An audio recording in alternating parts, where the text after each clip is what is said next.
Space, the final frontier.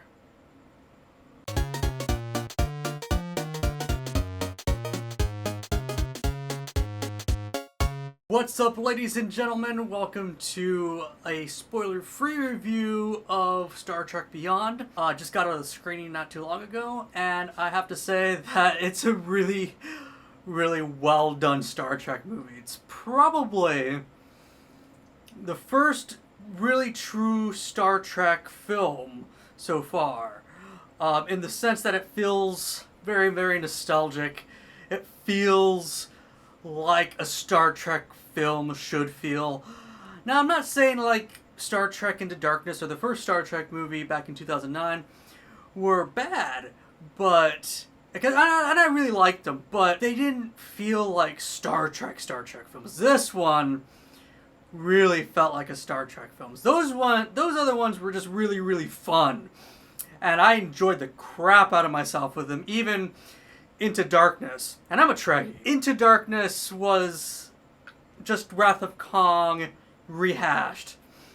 This one just felt original and new and fresh. There were jokes, and there was action, and there was some philosophy thrown in there. It was very much Gene Roddenberry's vision for what Star Trek is. This one had a lot more heart to it, and a lot more story, and wow, I mean, there were a few things that I didn't like about it.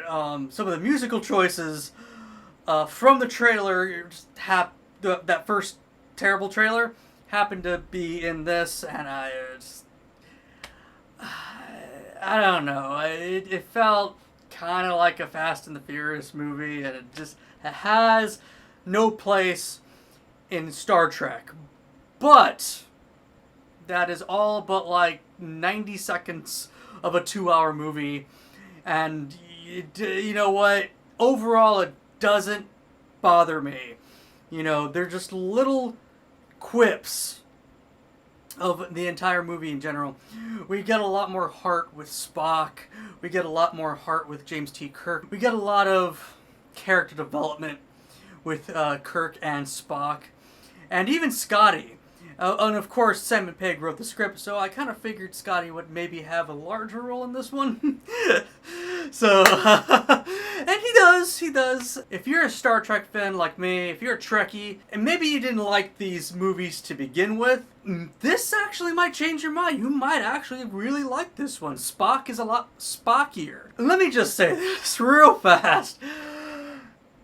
Chris Pine looks so much like a young William Shatner, it's not even funny. Right before I went to go see this film, I was watching one of the old episodes on Netflix, The Gamesters of Triskelion, and the uncanny resemblance of Chris Pine to fucking a young William Shatner is just weird. I thought Zachary Quinto looked like a young Leonard Nimoy.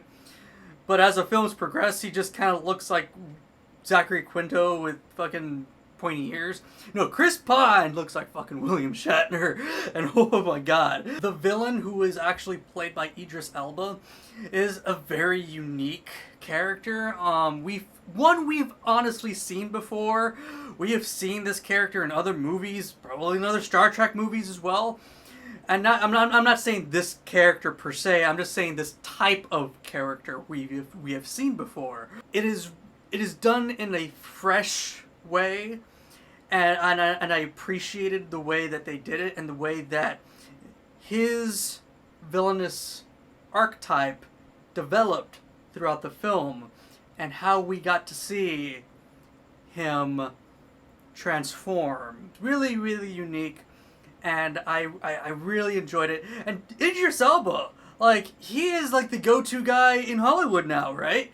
If you need a villain, whether it be Shere Khan or just a really big black British voice in your movie, like, you just gonna go to Idris Elba, you know? Like, he is like the new Samuel L. Jackson, apparently. I don't know, he's just in everything. He's been in like, what, fucking 5 movies this year, it feels like, man. But and every single movie, he just consistently knocks it out of the goddamn park, man.